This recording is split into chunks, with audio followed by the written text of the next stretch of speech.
Thanks for listening to the Covenant Church podcast. We hope this message is encouraging for you, that it's inspiring in your life, and that it helps you take your next steps with Jesus. Now let's check it out. We're starting a new teaching series today, which is going to be, I think, a very good series for us when God seems absent. Because, the truth is, there are times in life, plenty of those, where you're in the middle of something and you're looking around for God, and it appears that He's nowhere to be found.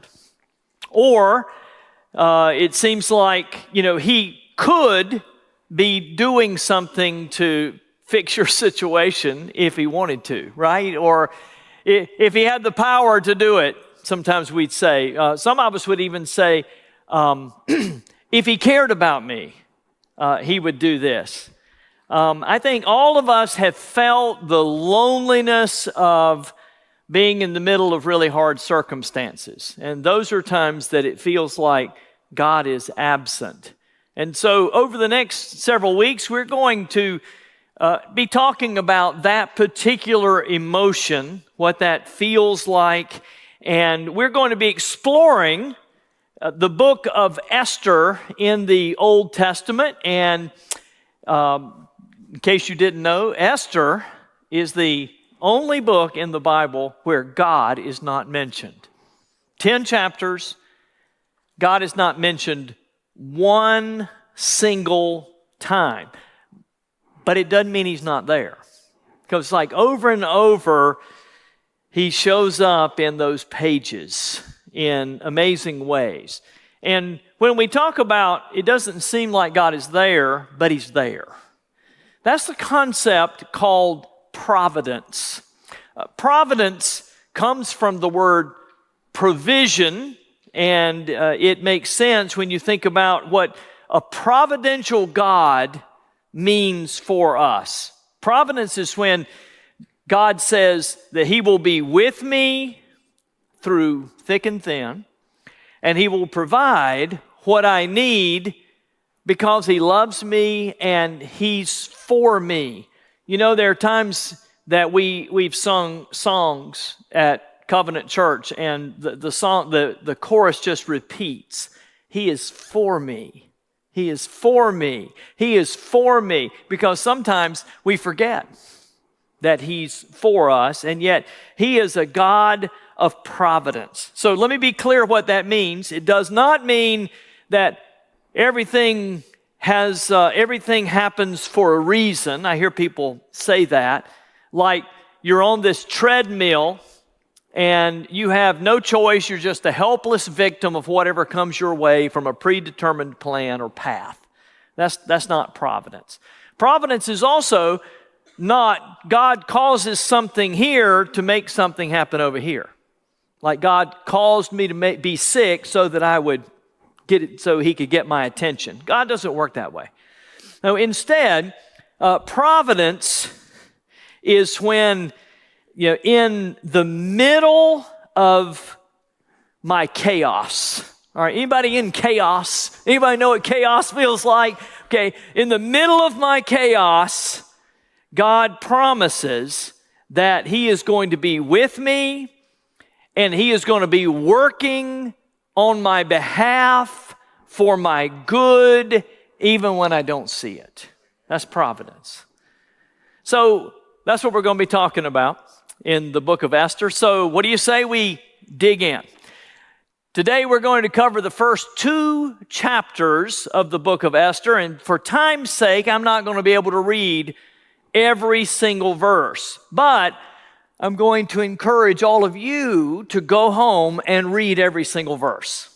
Okay, so that's your assignment before you come back next week, that you'd read all of chapters 1 and 2. I'm going to do my best to tell it, paraphrase it, but it would be good if you'd go back and read it.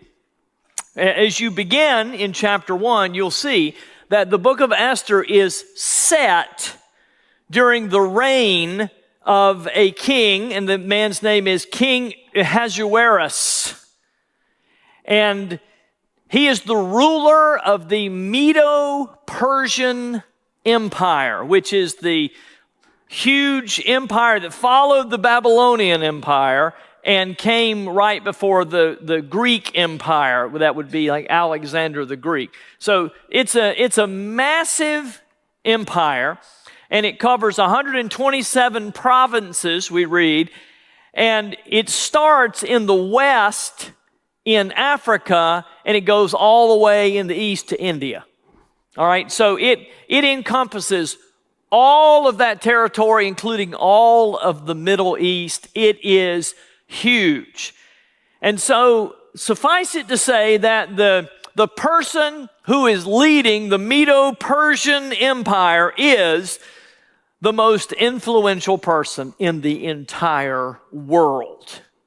And that is this king that we read about. Now, Ahasuerus, I've never heard of Ahasuerus.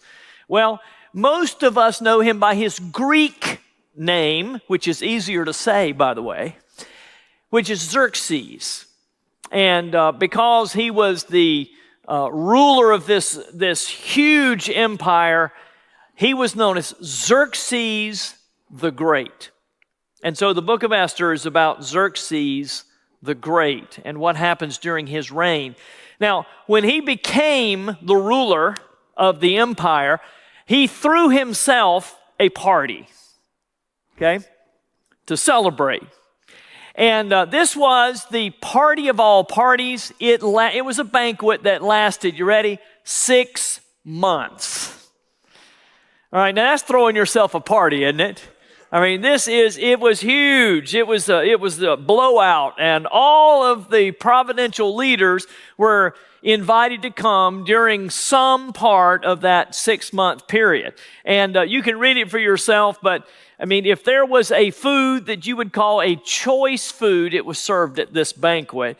And it also says that the alcoholic beverages were free-flowing. All right, there was a limitless flow of wine at this party. Now, interestingly, while the providential leaders were being entertained in one part of the palace by King Xerxes, the queen was having another banquet in another part of the palace for all of the providential wives. Okay, so you with me? And in one place, there was all the men were partying over here, all the women were partying over here. And it says that after this went on for 6 months, the last week, King Xerxes decided that it hadn't been big enough yet, and he throws a week-long blowout to end all blowouts. All right, this is the crescendo on this banquet, and it is an amazing time, except it's a drunken party.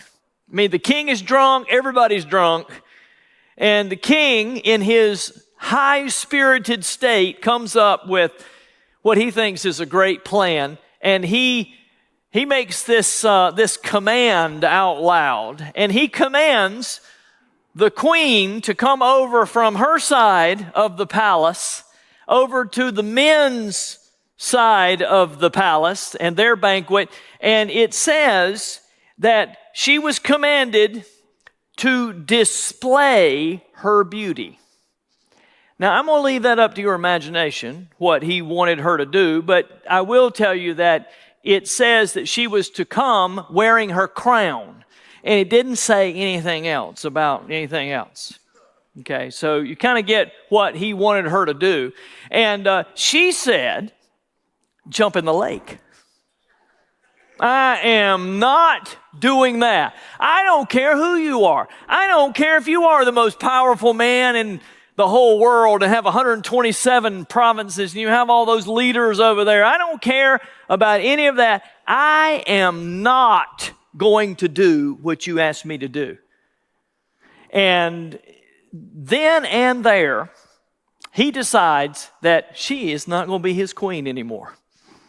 If you're not going to do what I say, then I'm not going to let you be queen any longer. And so she is sacked. She is gone. And we read this in the beginning of chapter 2. It says, "Then the king's personal attendants proposed, 'Let a search be made for beautiful young virgins for the king. Let the king appoint commissioners in every province of his realm to bring all these beautiful girls into the harem at the citadel of Susa.'" That was the castle. "Let them be placed under the care of Haggai, the king's eunuch, who is in charge of the women, and let beauty treatments be given to them. Then let the girl who pleases the king be queen instead of Vashti." This advice appealed to the king, and he followed it. Okay, now some of you are going, is that really in the Bible? All right, that's crazy sounding. And I would just say, it is in the Bible. You can't make this stuff up, y'all. Right? This is exactly what this pagan king decided to do with all of his pagan advisors, is they're going to have this big beauty contest to be able to bring in a new queen. Okay, so let me review for you. That's all of chapter 1, a little bit of chapter 2. All right, so the first thing you have is you have this big drunken 6-month party. And I would just say, do you see God anywhere in there? I mean, this is not what he would want. I don't see him present anywhere in that situation.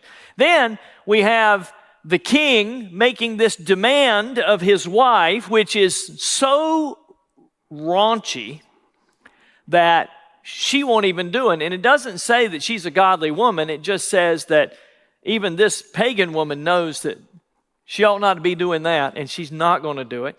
So again, I don't see God in that. I don't see his presence in any of that stuff. And then finally, they're going to have this contest to see who gets to be the new queen, where Xerxes is going to find a new wife by trying out a bunch of women in his bedroom, so that when he finds the right one, he can divorce his current wife so he can bring in his new wife. Okay, anybody see a godly thing in that either? All right, well, that's the beginning of Esther, the book of Esther. That's where it begins. Then we read this.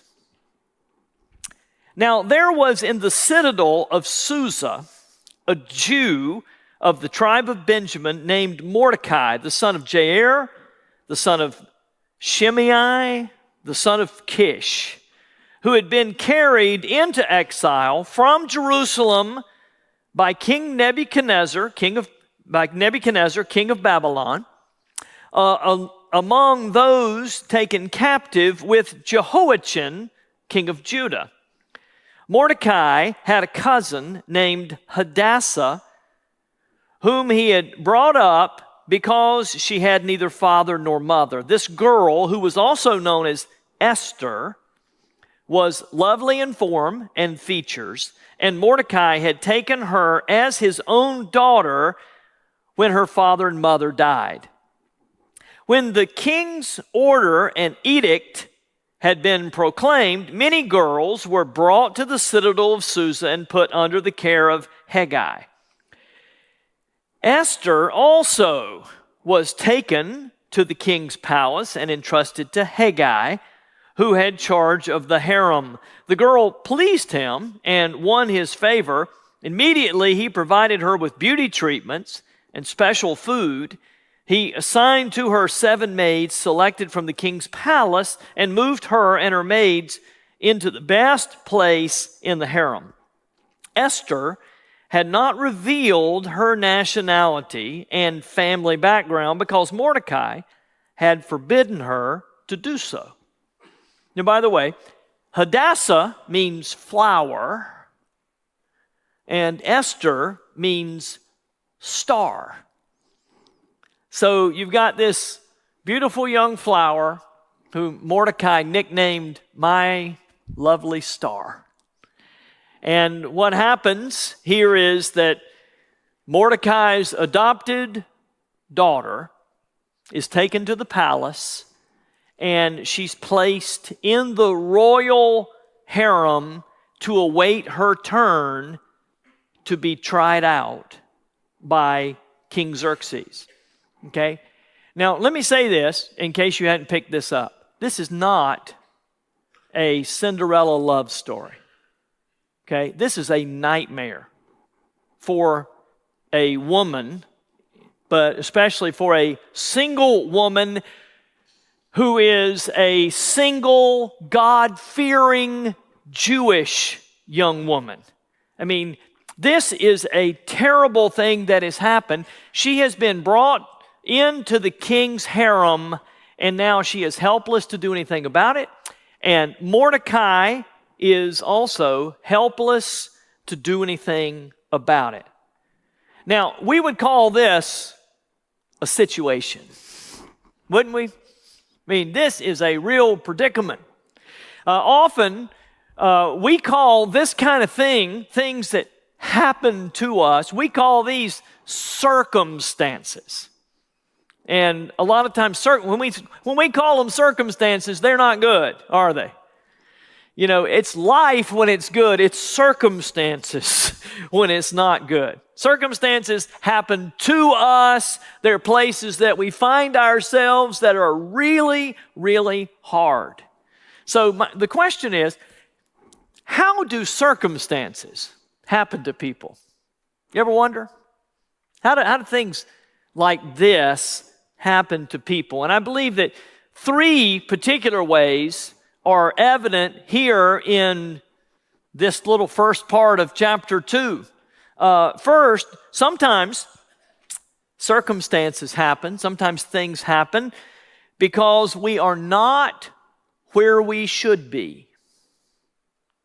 I mean, how many of you, your grandmother told you this, or somebody told you this, nothing good happens after midnight? Okay? Anybody ever tell you that? Nothing good happens after midnight. And by the way, it's true. I mean, there's only one good place to be after midnight unless you're working the 3rd shift, and it is in bed, right? Many times I have been where I did not need to be after midnight, and it rarely turned out to be a good thing. And so the question is, where is Mordecai supposed to be? And the answer is, he's a Jew. He was taken into exile by the Babylonians. The Babylonians were conquered by the Persians, and the predecessor to King Xerxes made a decree that all the Jews could go home. And what is home called? The Promised Land. It's where they all belong. And he had a chance to go home, and for some reason, he doesn't go home. He stays. Maybe he had a good job. Maybe he decided, he was just, didn't want to rent a U-Haul. I don't know what it is, right? But he does not go. And things are fine for a while, and then this new king comes into power, and he has all these new laws.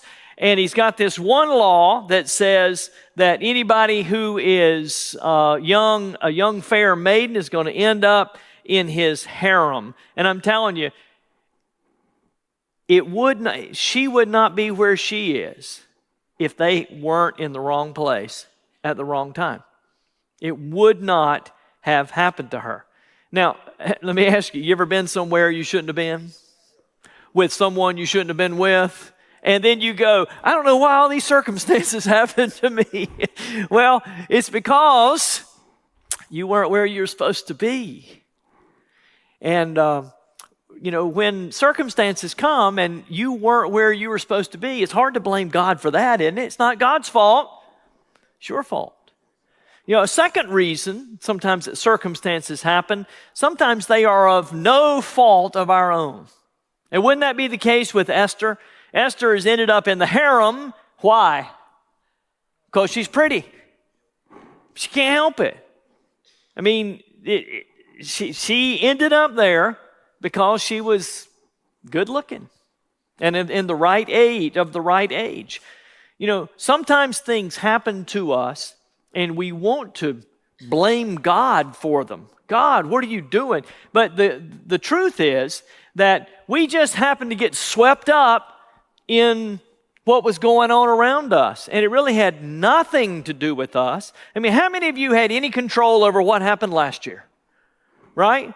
Anybody say, well, I'm not going to participate in this pandemic. Too bad. Right? I mean, businesses were shut down, and it wasn't because they were evil, and it wasn't because somebody hated them. You know, if it was your business, it wasn't because somebody wanted to put you out of business. It was the government doing their best to try to figure out something they had never dealt with before. And agree or disagree with how they handled it, it was completely out of our control, wasn't it? It just happened to us, and it wasn't our fault. And sometimes it's just not our fault, right? It is something that happens, and you're just there. That happened to Esther. Then there's the third reason. And the third reason is that things happen sometimes because of our disobedience to God. Sometimes it is clearly our fault. And so, I'm really interested in Mordecai's instruction to Esther. He told her not to tell anybody that she was a Jew. So he told her to be silent and not identify herself with the one true and living God, which that can't be a good thing, right? Keep it quiet. Don't let anybody know that you're part of the blessed tribes of Israel. You know, the people, the covenant with Abraham originally was, I will bless you, and you will be a blessing to everyone else, to all the nations.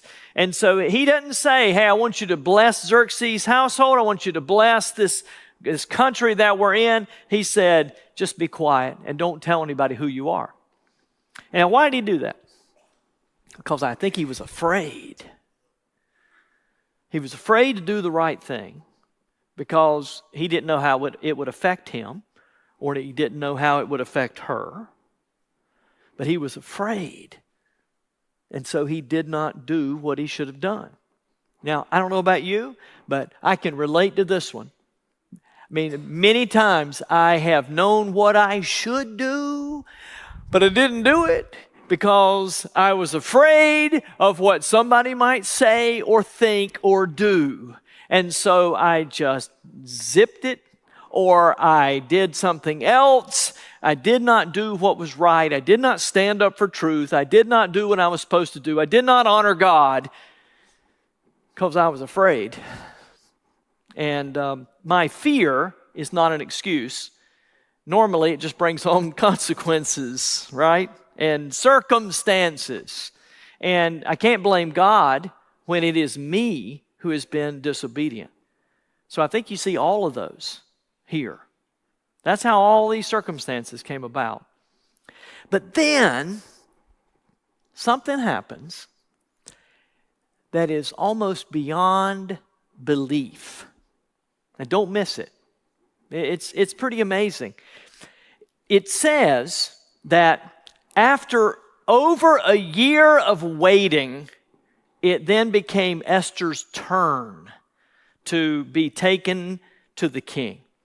Now, she's already distinguished herself among some of the royal advisors as someone who's very special, but the king has never laid eyes on her, has never met her. And yet, listen, on the night that she was taken in to the king's presence, something happened, and he chooses her on the spot to be his new queen. And I mean, he chooses her over hundreds of other people. How in the world does something like that happen? And the only answer I know is that there was something different about her. There was something different about Esther. Now, of course, if you're doing the math, it's been over a year, which means that King Xerxes has already tried out at least 365 different women. Okay, they've been brought to him, and they have spent the entire evening trying to please him. They've laughed at his jokes. They have promised and, pinky swear, I will be the best queen you've ever had. I won't be like Vashti. If you tell me to do something, I will do it. They have been trying to get his attention. They've been trying to win his heart in all kinds of different ways. And it says, but when Esther arrived, something different happened. And it doesn't say what it is, but let me speculate. Could it be the way she was raised? Could it be her depth of maturity, her purity, her godly character? Could it be one of those things? I don't know what it was, but whatever it was, I don't understand it, but he chooses her on the spot and puts the crown on her head and asks her to be his new queen. Now, I would just say, I don't know how this happens, that on the very first date, he falls in love with her and he is taken with her. All right? Except, I would just say, there was something very different about the way she acted and the way she carried herself. So would you allow me to just step back a second as your pastor and just make a comment? I'm also the father of a daughter, the father-in-law of a daughter-in-law. I have a future daughter-in-law who's getting ready to be my daughter-in-law. And there is some woman out there one day who's going to be my daughter-in-law. And I was thinking about Esther and just thinking about our culture, and I think this is true about our culture.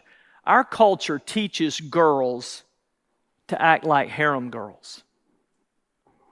Our culture, from a very young age, teaches girls and young women that they need to act in a certain way to be able to attract men, rather than carrying themselves with godly character and purity. And so, can I just say, women, girls, you get to choose which one of those you want to be. You can choose the one you want to be. And I'll just say, if you dress and act like a harem girl, then you should not be surprised if you're treated like a harem girl. I will say that if you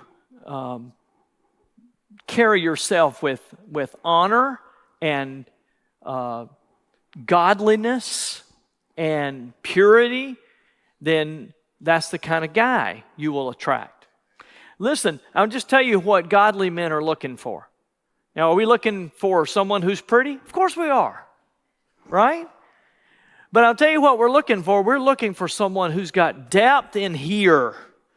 Someone who's got a heart for the Lord, someone who wants to honor Him, someone who wants to carry themselves in a pure and beautiful way. And I'm telling you, when you see that kind of girl, you can fall in love with her on the first date, because you realize there is something different about her. And she's what we would call a keeper. You can say, hey, I've dated 365 other girls, but that girl's a keeper.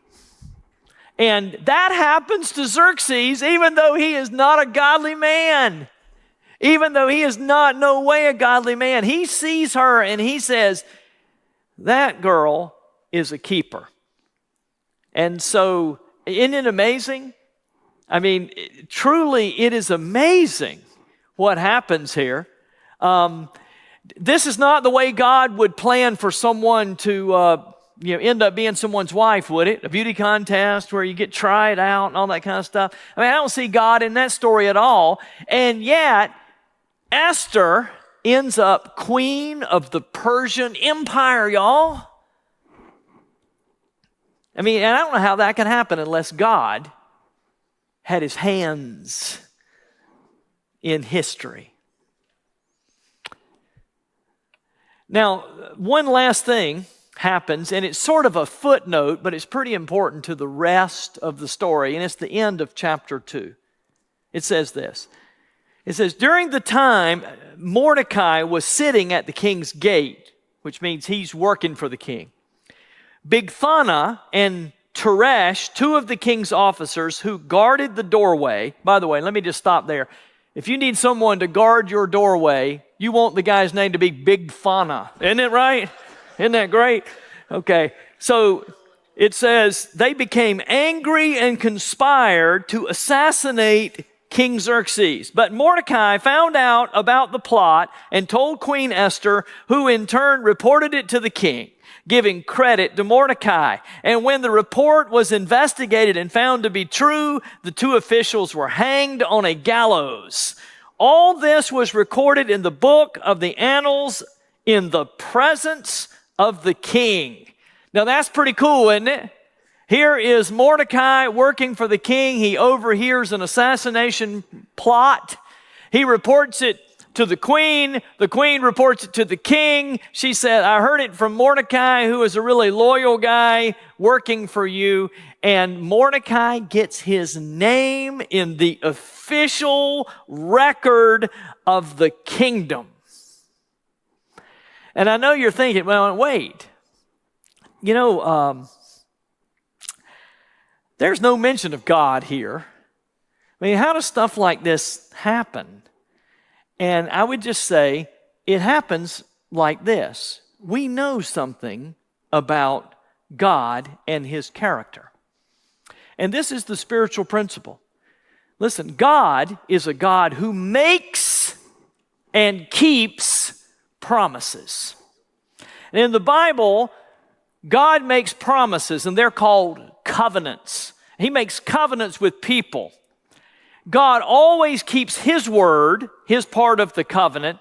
People rarely keep their part, right? And yet, God is always faithful to his covenants. And every one of his covenants say the same thing.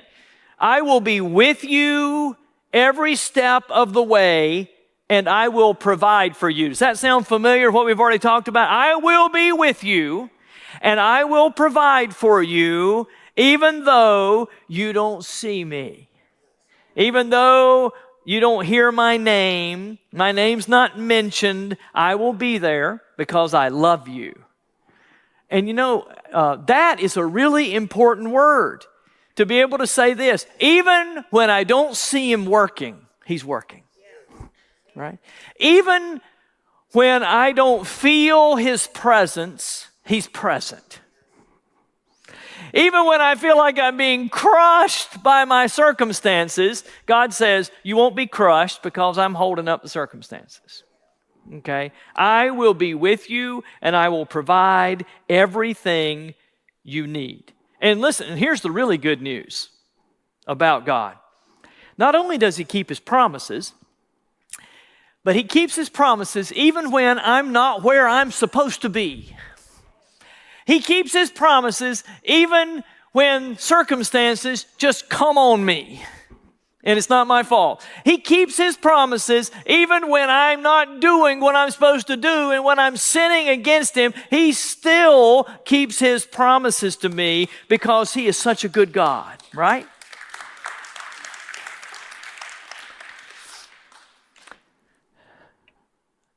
I need to trust him. How about you? Even when I can't see him. So let me end by just summarizing this whole first couple of chapters here. Sometimes a guy is in the right place at the right time to overhear an assassination plot. He just happens to be at the right place at the right time and get his name in the book of the annals of the king. Because he just happens to be related to the queen of the Persian Empire. Because it just so happens that the king needed a new wife and decided to choose that one girl over hundreds of other women that he had already tried out. Because he just happened to throw a party when he became king, which just happens to be the very thing that God told Daniel to write down would happen for sure later, that he was promising his people. What a coincidence. Or could we just say, that's the invisible hand of God. Listen, I need to trust Him even when I don't see Him. How about you? I need to trust Him knowing His character, knowing that He's the one working behind the scenes. And you know what? I need to trust Him even in the middle of my mess, because He has the ability to turn a mess into a miracle. So, Father, thank You that You are who You are, that even sometimes I don't even see You at work. I know You're behind the scenes and You're working for my good, on my behalf, even though I don't deserve it, because You love me and You are for me. And I thank You. I just want that to just permeate. Everybody, listen, He loves you and He is for you, even in the midst of the worst possible circumstances. And I don't know how it's going to work out. I just know that God's working and He'll work things out, because that's the kind of God He is. That's His character toward me. He is a God of providence. He is with me and will provide for me. Now, Lord, I'm always asking that You would show me, because I have a hard time trusting You. I have a hard time with faith. But Lord, increase my faith so that I will trust You even when I can't see it. And I pray that for every one of us today, in Jesus' name. Amen. Listen, I'm going to ask you to stand. We're going to sing as we get ready to leave. And you know, when we close our service and we sing a song, it always has a purpose. Sometimes we need an opportunity to worship, don't we? I mean, after you hear the Word of God, sometimes you just need to praise Him. All right. Sometimes, like the song we're going to sing today, sometimes we need to speak what we've just heard over us. You know, sometimes when you're singing songs, we think, well, we're here so God can hear us. Most of the time, y'all, that is not true. Most of the time, the reason we sing is so that we will hear us. So we're speaking these words kind of over us. If you sing well, other people will hear you. If you sing poorly, other people will hear you. But the person who really needs to hear you is you. You need these words to speak over you, because, you know, the goal is to walk out of here and to be singing these words over you. And could there be any more perfect words than these? Even when I don't see it, You're working. I mean, I kind of like, okay, I know that's true, I know that's true, I know that's true, but I need to say that to myself. Even when I don't see Him, He's working.